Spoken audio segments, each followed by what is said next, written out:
जय श्री राम मित्रों। मैं आचार्य संदीप तिवारी हाजिर हूँ एक नए वीडियो के साथ। मित्रों, आज मैं आपको होलिका दहन के बारे में बताने जा रहा हूँ, क्योंकि इस वर्ष होलिका दहन में काफ़ी संशय बना हुआ है कि होलिका दहन 2 मार्च को मनाएं या 3 मार्च को मनाएं।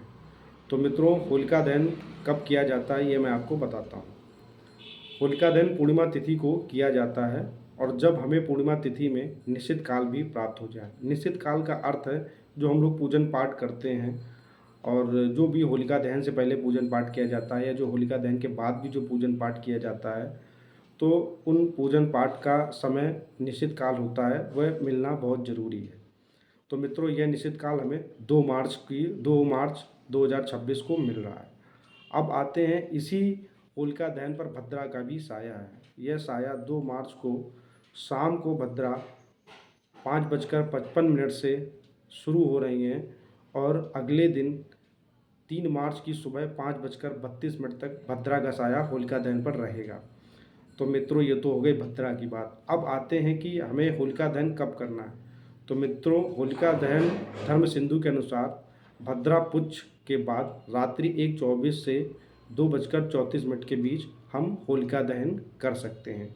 एक तो पहला मुहूर्त ये है जो 2 और 3 की मध्य रात्रि को पड़ेगा। इसके बाद सुबह 3 मार्च की सुबह 5:30 से 6 के बीच में भी होलिका दहन किया जा सकता है। अब मित्रों, आगे की जानकारी देता हूँ कि 3 मार्च को चंद्र ग्रहण भी पड़ रहा है। अब ये चंद्र ग्रहण दोपहर को 3:20 से शाम को 6:47 तक रहेगा। इस चंद्र ग्रहण का जो सूतक काल है वह सुबह 6:20 से शुरू हो जाएगा।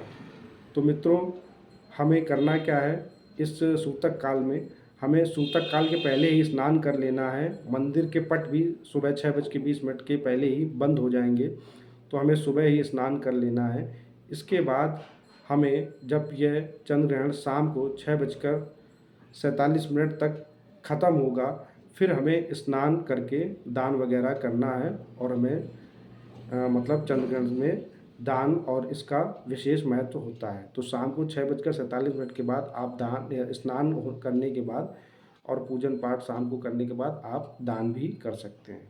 तो मित्रों, किसी भी प्रकार की आपको कहीं भी दिक्कत हो रही हो कि होलिका दहन कब मनाना है या ग्रहण काल में क्या दिक्कत समस्या है, तो आप मेरे वीडियो को अंत तक देख सकते हैं और सटीक जानकारी प्राप्त कर सकते हैं। अन्य किसी जानकारी के लिए आप मुझसे संपर्क कर सकते हैं मेरे नंबर पर। होलिका दहन को अच्छे अच्छे जाप होते हैं, पूजन पाठ होता है, सिद्धियां वगैरह की जाती हैं। तो जिन भी लोगों के ग्रहों से दिक्कत समस्याएं हैं, तो उन्हें कुंडली अवश्य दिखानी चाहिए, और होलिका दहन पर कुछ मुख्य पूजन भी करवाने चाहिए। जय श्री राम मित्रों। हर हर महादेव। भोलेनाथ आप सभी लोगों का भला करें।